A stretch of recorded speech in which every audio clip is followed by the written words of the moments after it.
திருப்புகழ் 469. காயமாய வீடு மீறிய கூடு நந்து புற்பதம் தனில் குரம்பை கொண்டு நாளும் காசில் ஆசை தேடி வாழ்வினை நாடி இந்திரிய பிரமம் தடித்து அலைந்து சிந்தை வேறாய் வேயிலாய தோள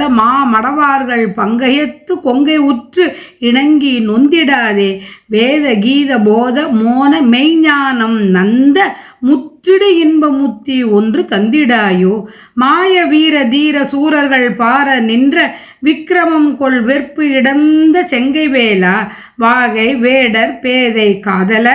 வேழமங்கையை புணர்ந்த வெற்ப கந்த செந்தில் வேளே ஆயும் வேத கீதம் ஏழ் இசை பாட அஞ்செழுத்தழங்க முட்ட நின்று துன்று ஜோதி ஆதி நாதர் ஆடு நாடகச் சாலை அம்பலச் சிதம்பரத்து அமர்ந்த தம்பிரானே வேத கீத போத மோன மெய்ஞானம் நந்த முற்றிடும் இன்ப முத்தி ஒன்று தந்திடாயோ மாய வீர தீர சூரர்கள் பார நின்ற விக்கிரமம் கொள் வெற்பு இடந்த செங்கை வேளா வாகை வேடர் பேதை காதல வேடமங்கையை புணர்ந்த வெற்ப கந்த செந்தில் வேளே ஆயும் வேத கீதம் ஏழிசை பாட அஞ்செழுத்து அழங்க முட்ட நின்ற துன்று ஜோதி ஆதிநாதர் ஆடு நாடகச்சாலை அம்பலச் சிதம்பரத்து அமர்ந்த தம்பிரானே மாயை இயற்றுவதில் வல்லவரான வீர தீர சூரர்கள் சூரபன்மன் சிங்கமுகாசுரன் தாரகாசுரன் என்பவர் சிதறி அழிந்தாட வெற்றி கொண்டு விளங்கிய சிவந்த கை வேலனே வெற்றி உடைய வேடுவரின் மகளான வள்ளி நாயகியின் கணவனே ஐராவத யானை வளர்த்த மங்கை தேவசேனையை கலந்த மலைக்குரிய இறைவனே மலை தலைவ கந்தனே திருச்செந்தூரில் வாழும் வேளே செந்தில் வேளே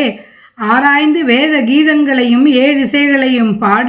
பஞ்சாட்சரத்தை ஓதி முழங்க அந்த ஒலி முழுவதும் நின்று நெருங்கி விளங்கும் ஜோதியே ஆதிநாதராம் சிவபெருமான் ஆடும் நாடக சாலையான பொன்னம்பலத்தில் அமர்ந்து விளங்குகின்ற தம்பிரானே உடல் என்பது மாய வீடு. அது மிக்கு எழுந்த கூடு போன்றது, அழிந்து போகும் குமிழி போன்றது. இத்தகைய சிறிய குடிலை நாள்தோறும் காசில் ஆசை கொண்டு அதற்காக பலவிடங்களிலும் தேடி இன்ப வாழ்க்கையை விரும்பி ஐம்பொறிகளால் ஆன மோக மயக்கம் வன்மை அடைந்து வலிவடைந்து அதனால் அலைந்து மனம் வேறுபட்டு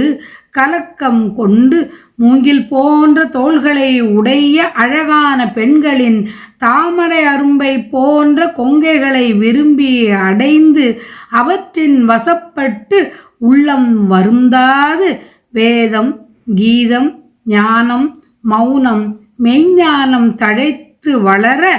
பெருகி முழுமையான இன்ப முக்தியான ஒன்றை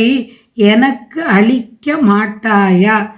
முழுமையான இன்ப முக்தி உன் திருவடி ஒன்றே, அத்திருவடியை தந்து என்னை காப்பாயாக என்று வேண்டியவாறு